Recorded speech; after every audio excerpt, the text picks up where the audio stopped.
Hello दोस्तों, आज हम देखेंगे class 11th biology chapter number 3 plant kingdom के कुछ इंपॉर्टेंट एमसीक्यू और ऑल असर्शन रीजन टाइप के क्वेश्चंस। तो स्टार्ट करते हैं टाइम को बिना गवाए। सबसे पहला क्वेश्चन है, bryophytes are called amphibians of plant kingdom because. क्यों बोलते हैं ब्रायोफाइट्स को amphibian of plant kingdom? They are found in water and land both, they can live in dry conditions, they require water for fertilization, they reproduce asexually only. Option number C is a correct. उनको fertilization के लिए पानी की requirement होती ही है।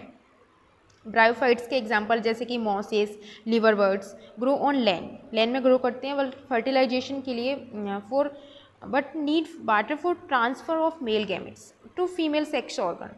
Female sex organ तक male gamete के पहुंचने के लिए हमको पानी की रिक्वायरमेंट होती ही है। So C option is a correct answer. Next, zygotic meiosis is the characteristic feature of.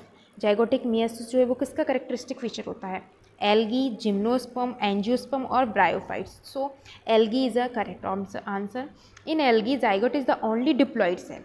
Immediately after its formation, it undergoes meiosis, produce haploid spores, hence called zygotic meiosis. Haplontic life cycle भी हम इसको बोलते हैं। Next question, which among the following shows diplontic life cycle. Diplontic life cycle किस में देखने को मिलती है? Funaria, Polysiphonia, Fucus and Chlamydomonas. So C option is the correct answer. Fucus, जिसमें डिप्लॉन्टिक, जिसको हम डिप्लॉन्टिक जो है उसको हम बोलते हैं डिप्लॉइड प्लांट बॉडीज डोमिनेंट, इसलिए हम इसको डिप्लॉन्टिक बोलते हैं। Only gametes are haploid, gametes ही हैप्लॉइड होते हैं। फ्यूकस, जिसको हम ब्राउन एल्गी बोलते हैं, वो डिप्लॉन्टिक लाइफ साइकिल शो करता है।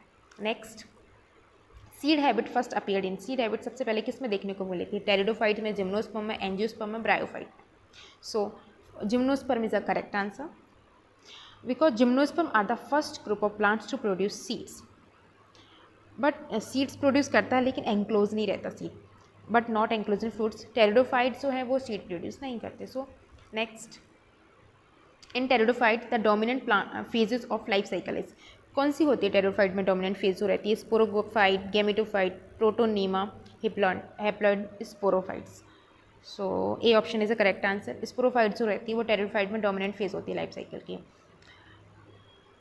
इन टेरिडोफाइट स्पोरोफाइट जो रहती है वो independent photosynthetic vascular plant and dominant phase होती है। Gametophyte is small and short lived. Next, double fertilization is characteristic feature of. किसका होता है? Gymnosperm, angiosperm, pteridophyte, bryophyte. किसका होता है double fertilization characteristic feature?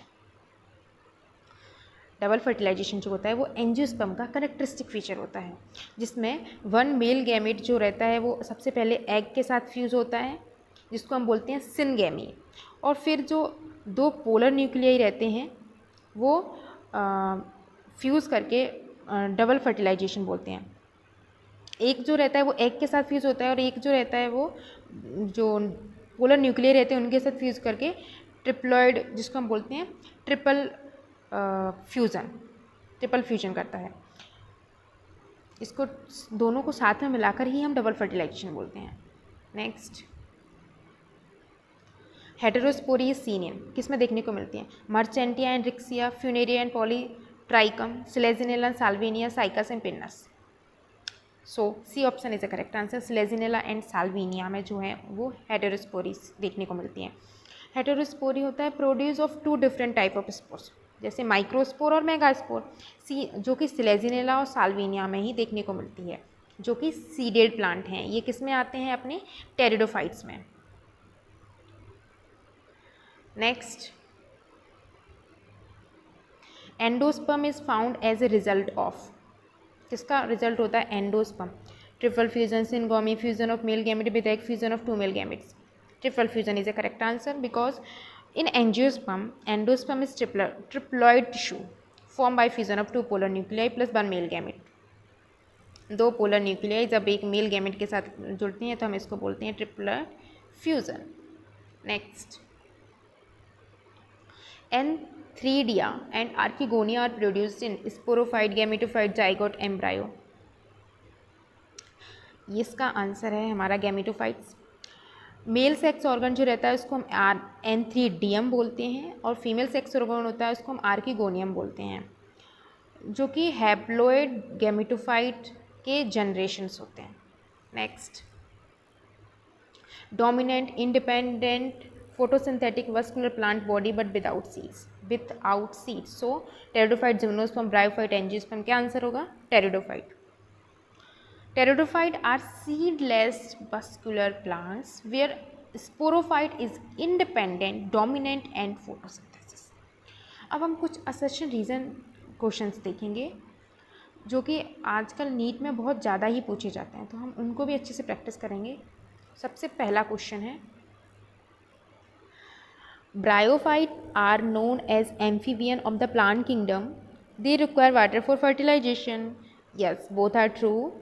Bryophyte जो है वो उसको हम प्लांट किंगडम का एम्फीबियन भी बोलते हैं क्योंकि उनको फर्टिलाइजेशन के लिए वाटर की रिक्वायरमेंट होती है, क्योंकि मेल गैमेट जो रहता है उसको फीमेल गैमेट तक पहुंचने के लिए पानी की रिक्वायरमेंट रहती है. पानी की सहायता से ही वो वहाँ पहुँच पाता है जिससे फर्टिलाइजेशन होता है. सो both A and are true and reason is the correct explanation of assertion. A option is the correct answer. Next,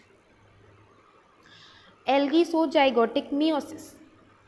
Diploid sporophyte is the dominant generation in algae.